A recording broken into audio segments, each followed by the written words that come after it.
The point was, हम लोग देख रहे थे लास्ट क्लास के अंदर treatment of for feature of advance amount, ठीक है।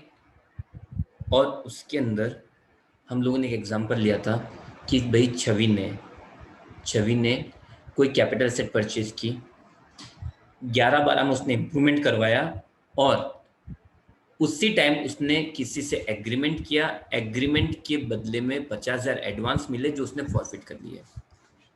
अब Chhavi is not an actual seller, Chhavi ने वो सेल नहीं किया, छवि ने एक्चुअली वो क्या किया है, आगे गिफ्ट में दिया है। छवि ने आगे वो क्या किया है, गिफ्ट में, तो छवि ने उसको सेल थोड़ी ना किया है। तो जैसे ही छवि उसको गिफ्ट में देगी वो छवि के कहा जाएगा, अदर सोर्सेज में, because the rule is asset के फाइनल सेलर मतलब एक्चुअल सेलर ने 1 अप्रैल 2014 से पहले जो भी अमाउंट फॉरफिट की है उसी को कैपिटल गेन में कंसीडर करेंगे। कंसीडर कैसे करना है, फॉरफिटेड अमाउंट जो भी थी उस अमाउंट को कैपिटल गेन की कैलकुलेशन करते टाइम कॉस्ट या 2001 की मार्केट वैल्यू, कॉस्ट मतलब परचेज कॉस्ट, और 2001 की मार्केट वैल्यू जो हायर होगी उसमें से डिडक्ट कर देंगे। और रिमेनिंग पर्सन्स जो भी होते हैं, या फिर 1 अप्रैल 14 के बाद अगर कोई अमाउंट फॉरफिट हुई है तो वो कहाँ जाएगी, अदर सोर्सेस में। क्लियर। तो भाई अगर मैं इस पॉइंट को यहाँ पे अप्लाई करने जाऊँ तो Chhavi Chhavi is not an actual seller, Chhavi ने तो एसेट गिफ्ट में दी है, गिफ्ट में दी है, तो छवि ने जो अमाउंट फॉरफिट की है वो किस में जाएगी, छवि के अदर सोर्सेस में। फिर साक्षी ने भी उस एसेट पे 12-13 में कुछ अमाउंट एडवांस फॉरफिट की थी, पर साक्षी ने भी एसेट सेल नहीं किया, साक्षी ने भी एसेट गिफ्ट में दी है। अब जब साक्षी ने भी एसेट गिफ्ट में दी है तो साक्षी के भी कहाँ जाएगी, अदर सोर्सेज में। फिर आती है Urvi. Urvi is an actual seller, Urvi ने वो एसेट रियल में सेल कर दी, तो उर्वी एक्चुअल सेलर है। तो उर्विन ने जो अमाउंट फॉरफिट की है उसको दो पार्ट्स में डिवाइड किया जाएगा। कौन कौन से दो पार्ट, 1 अप्रैल 14 से पहले और 1 अप्रैल 14 के बाद। 1 अप्रैल 14 से पहले रूल क्या था कि जो भी अमाउंट फॉरफिट की है उससे परचेज कॉस्ट और 2001 की मार्केट वैल्यू जो ज्यादा होगा उसमें से लेस कर देंगे, मतलब ये किस में जाएगी, कैपिटल गेन में। बट जो नवंबर 14 1 अप्रैल 14 के बाद है वो सारी अमाउंट किस में जाएगी, अदर सोर्सेज में। मैंने रीजन समझाया था कि 13 से पहले, अब समझो ये अमाउंट टैक्सेबल, ये अमाउंट टैक्सेबल, ये अमाउंट भी टैक्सेबल हो जाएगी जब रिसीव हुई थी, मतलब 14-15 में ही।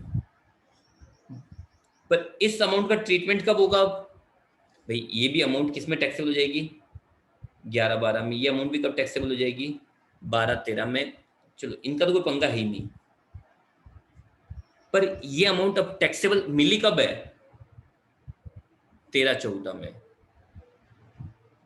ये अमाउंट मिली कब है आप लोगों को, 13-14 में। पर ट्रीटमेंट कब होगा, जब कैपिटल गेन कैलकुलेट होगा, और कैपिटल गेन कब कैलकुलेट होगा, 20-21 में। मतलब इस 2 लाख रुपए का ट्रीटमेंट जो आपको 13-14 में मिले थे उसका ट्रीटमेंट होगा 20-21 में जाके। मतलब इनकम टैक्स अथॉरिटी को जो टैक्स 13-14 में मिलना था वो टैक्स अब मिल रहा है 20-21 में। 8 साल तक उस टैक्स का लॉस हुआ, टैक्स का लॉस हुआ तो चलो ठीक है, टैक्स आता 13-14 में, रेवेन्यू जनरेट होते, उसको गवर्नमेंट भी कहीं इंटरेस्ट पे डाल सकती थी। सोचो 8 साल पहले पैसा आ जाते तो गवर्नमेंट को कितना फायदा होता, गवर्नमेंट उसको आगे इन्वेस्ट कर सकती थी, अपने किसी यूज में ले सकती थी।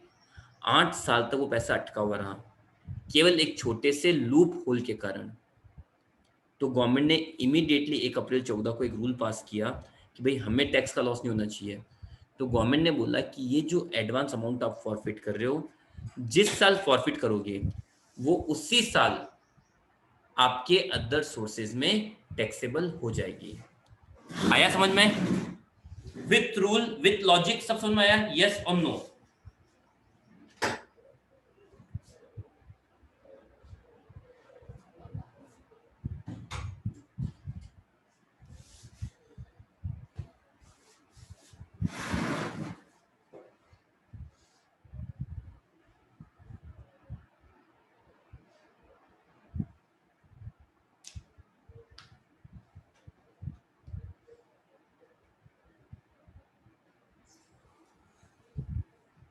चलिए, तो I am going to start the questions.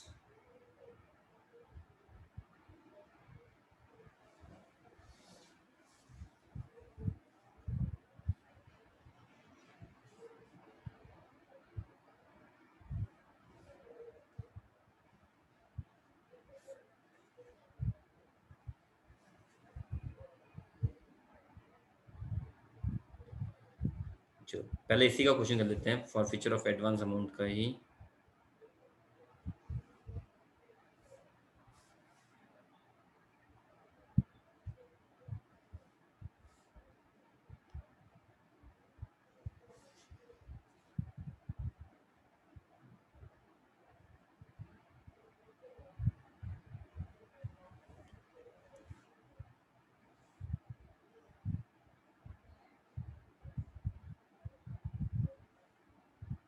ना, ध्यान से और ढंग से समझना, आराम से, इजी क्वेश्चन ही है ना, बस अरेंज अच्छे से करना है इसको।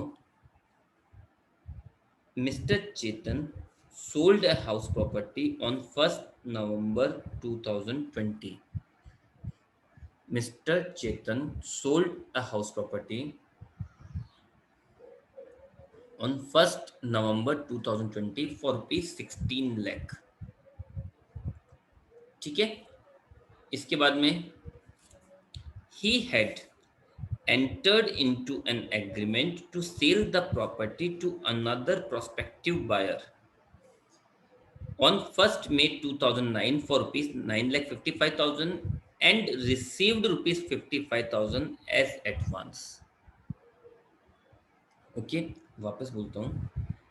चेतन sold a house property, house property है, कितना टाइम कंसिडर करना होगा, 2 साल, on 1st November 2019 for rupees 16 lakh।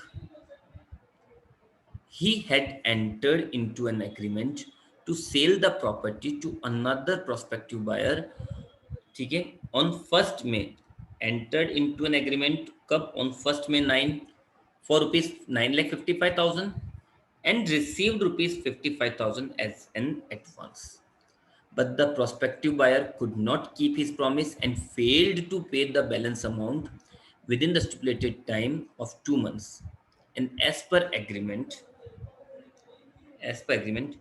chetan so chetan forfeited the advance amount and did not return to him। तो चेतन एक्चुअल सेलर है, चेतन ने सेल किया ना, देखो क्लियर दे रखा है, चेतन ने ही सेल किया है, तो चेतन एक्चुअल सेलर है। और उसने कब, 1st May 2009 को कितने रुपए फॉरफिट करें, 55,000। ओके, चलो इसके बाद में mister Chetan got this property in gift on 1st June 2005 from his friend Manoj. Manoj also entered Manoj also entered into an agreement with Ashok to sell this property on 1st October 2003 and received a sum of rupees 10,000 as an advance from him। जो मनोज है उसने भी एक agreement किया, मनोज ने भी एक agreement किया, देखो ठीक है, और एडवांस कितने मिले, received a sum of 10,000 as an advance from him. Ashok also could not keep his promise and the advance money was forfeited by Mr. Manoj। Ashok भी अपने प्रॉमिस को पूरा नहीं कर पाया और वो जो एडवांस अमाउंट थी वो मनोज ने क्या कर ली, फॉरफिट कर ली। Okay, then finally Manoj has purchased the property on 1st May 1995 for rupees 1 lakh। Manoj ने प्रॉपर्टी कब खरीदी थी, 1 मई 1995 को 1 लाख में। ओके, तो अब तक की अगर मैं स्टोरी को यहाँ पे अरेंज करूं,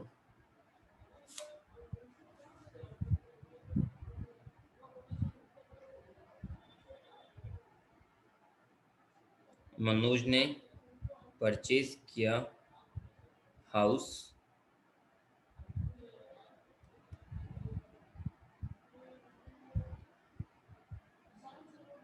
1995 में फॉर रुपीज 1 लाख। ठीक है, फिर मनोज ने भी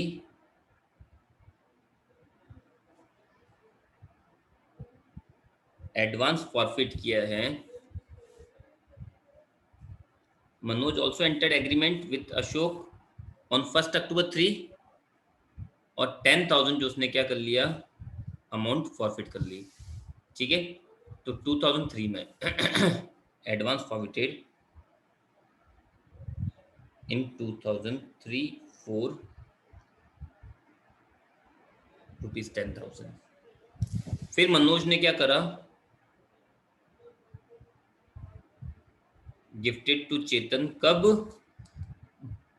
1 जून 5,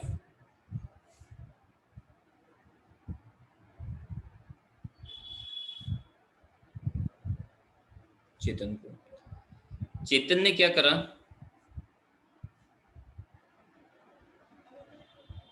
1 मई 2009 को फॉरफिट किए एडवांस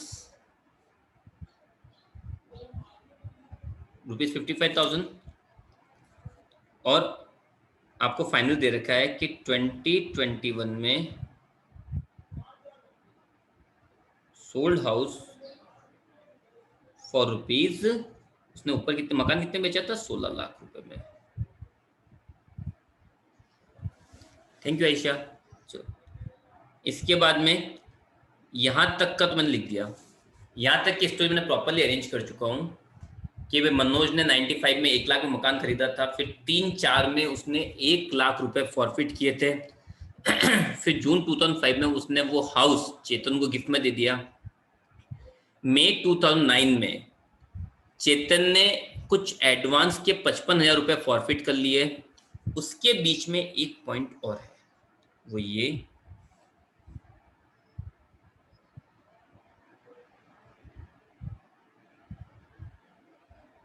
पॉइंट क्या है, ऑन 13 अप्रैल 2020 कर देना इसको, है ना, ऑन 13 अप्रैल 2020 ही वंस अगेन। अब ही का मतलब कौन है, एक 13 अप्रैल 2020 के दिन एसेट किसके पास थी, चेतन के पास थी। तो ये अंडरस्टूड है, यहां मत बोलना नाम नहीं दिया, हम तो चेतन और मनोज में कंफ्यूज हो जाए तो नहीं। एक 13 अप्रैल 2020 के दिन एसेट चेतन के पास थी, तो ये चेतन का ही ट्रांजेक्शन हुआ। On 13th April 2020, he once again, मतलब चेतन once again entered into negotiations for sale of the said property to Mr. Mukesh and received rupees 2 lakh as advance। 13 April 2020 को उसने 2 लाख रुपए और एडवांस रिसीव किए।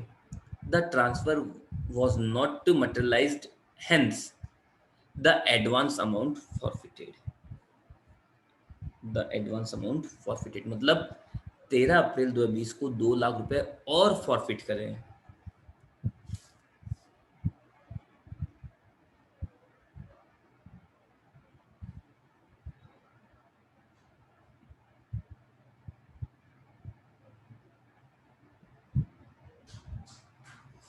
सॉरी 2 लाख। तो इसके बाद में 2021 में चेतन ने वो एसेट सेल कर दी। ठीक है, फिर मैंने ना यहाँ पे एक वर्ड और लिखा था, कॉस्ट ऑफ इम्प्रूवमेंट। हर एक का इम्प्रूवमेंट था, देखो छवि का भी इम्प्रूवमेंट था, साक्षी ने भी इम्प्रूवमेंट किया, उर्वी ने भी, पर एक्चुअल में एसेट तो उर्वी ने सेल करी है।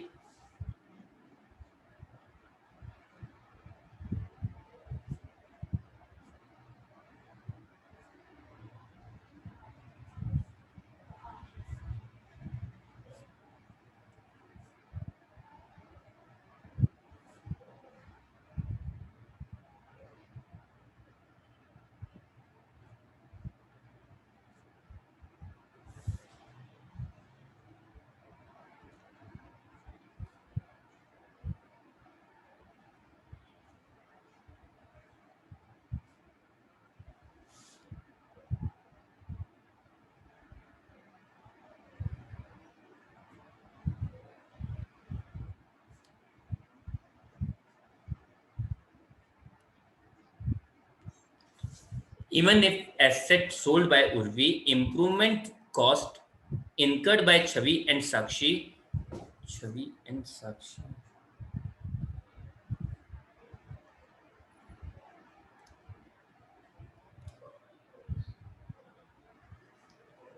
छवि and Sakshi will be deducted along with Urvi, मतलब उर्वी के साथ। कुल मिला के बात ये है,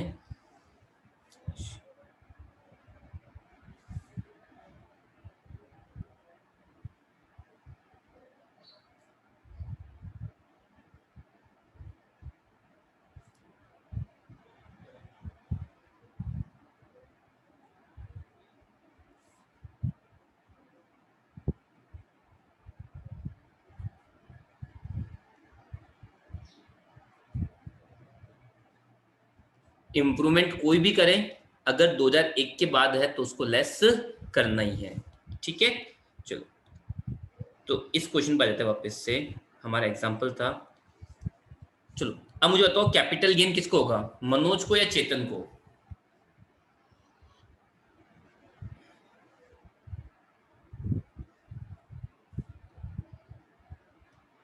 देखो इंप्रूवमेंट, देखो उर्वी इंप्रूवमेंट यहाँ पे सबने करा था, अगर ध्यान से देखोगे तो इम्प्रूवमेंट छवि ने भी करा है, साक्षी ने भी इम्प्रूवमेंट किया था, देखो 12-13 में, और आपने खुद ने कुछ इम्प्रूवमेंट किया है। तो जब आप कैपिटल गेन, अब प्रैक्टिकली सेल उर्वी ने करा है तो कैपिटल गेन तो उर्वी को होगा।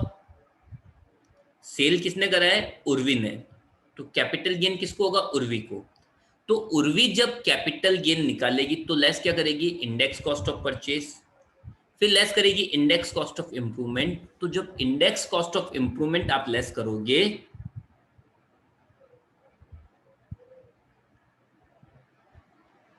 वो समझा रहा हूँ, साथ के साथ ही समझा रहा हूँ तुम्हें।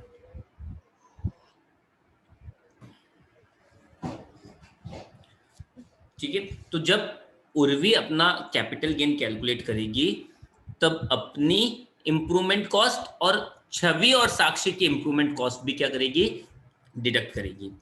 Point number 1। पॉइंट नंबर 2, जब एसेट का फाइनल सेलर या एक्चुअल सेलर 2014 से पहले जो भी अमाउंट फॉरफिट करता है उसको कैपिटल गेन में कंसीडर करना है। किस तरह से, फॉरफिटेड अमाउंट को कैपिटल गेन की कैलकुलेशन करते टाइम परचेज कॉस्ट या 2001 की मार्केट वैल्यू में से जो हायर होगा उसमें से लेस कर देंगे, और रिमेनिंग पर्संस जो होते हैं या फिर 2014 के बाद की जो अमाउंट होगी वो किस में जाएगी, अदर सोर्सेज में। तो अगर मैं उसी को यहाँ इस क्वेश्चन में अरेंज करूं तो मनोज ने जो अमाउंट फॉरफिट की है, मनोज ने मनोज मनोज एक्चुअल सेलर थोड़ी ना है, एक्चुअल सेलर तो चेतन है। तो मनोज ने जो अमाउंट फॉरफिट की है ये किस में जाएगी, उसके अदर सोर्सेज में। चेतन का क्या सीन है, चेतन का सीन क्या है, अगर 2014 से पहले अमाउंट फॉरफिट की है तो देखो मई 2009 में अमाउंट फॉरफिट की है तो ये तो किस में जाएगी, कैपिटल गेन में। और अप्रैल 14 के बाद अमाउंट फॉरफिट की है तो ये किस में जाएगी, अदर सोर्सेस में। आई बात समझ में? तो आगे आपको इंफॉर्मेशन और दे रखा है, देखो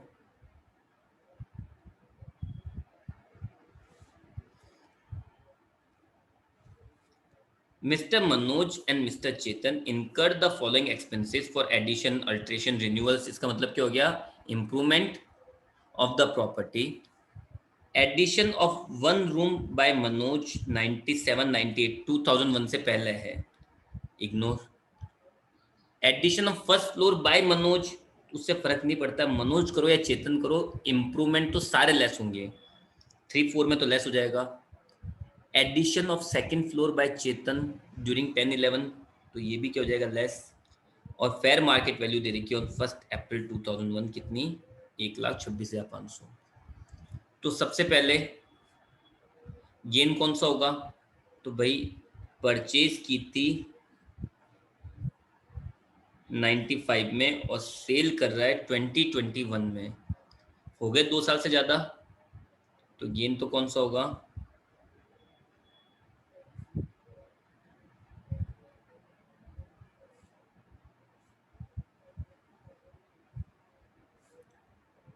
तो सेल कितने में करा है? 16 lakh.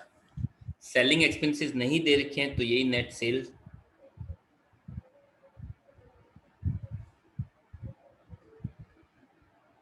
Less index cost of purchase. Formula क्या है? कॉस्ट, तो देखो ये कॉस्ट आपको दे रखी है, कितने रुपए में खरीदा था? 1 लाख में, या 2001 की मार्केट वैल्यू जो ये दे रखी है। तो हमारा फॉर्मूला क्या है? कॉस्ट या 2001 की मार्केट वैल्यू। ऐसी कौन सी एसेट है जिसमें 2001 की मार्केट वैल्यू कंसीडर नहीं करते हैं? तो वो है इंटेंजिबल एसेट, जिसमें इंटेंजिबल। जिसमें कभी भी 2001 की मार्केट वैल्यू कंसीडर नहीं की जाएगी। चलो, तो index cost of purchase, cost और 2001 की market value, whichever is higher. और इस एडवांस अमाउंट का करना क्या था? क्या लिखा था हम लोगों ने?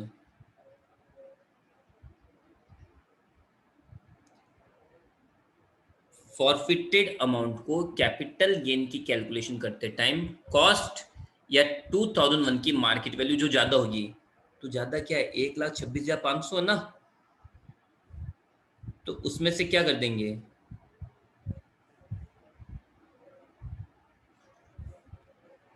जो आपने अप्रैल 2014 से पहले अमाउंट फॉरफिटेड की है, उसको क्या करना है? कॉस्ट और 2001 की मार्केट वैल्यू जो ज्यादा होगा, तो ऑब्वियसली यहाँ पे ज्यादा क्या है? 1,26,500 रुपए, तो इसमें से क्या कर देंगे? लेस कर देंगे। Divide by index number of purchase year. Purchase year कौन सा लेंगे? जो एक्चुअल ऑनर का था। परचेज ईयर कौन सा है? 95, और सेल ईयर कौन सा है? 2021। तो परचेज ईयर 95, तो 95 का इंडेक्स नंबर है 100, into index number of sale year 301, तो 215 215। ओके, फिर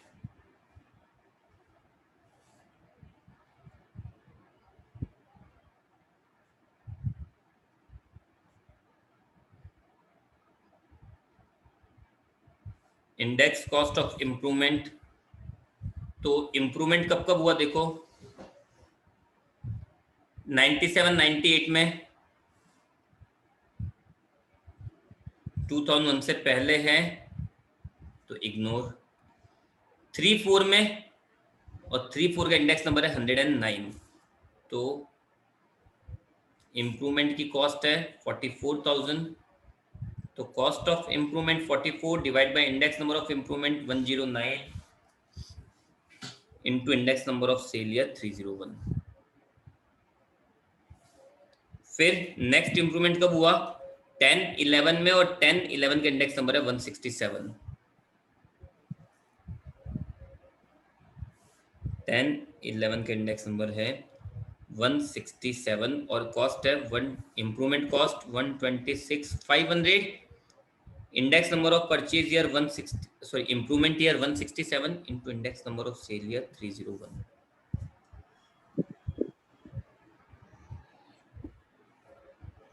डबल टू एट, तो ये आ जाएगा आपका लॉन्ग टर्म कैपिटल गेन।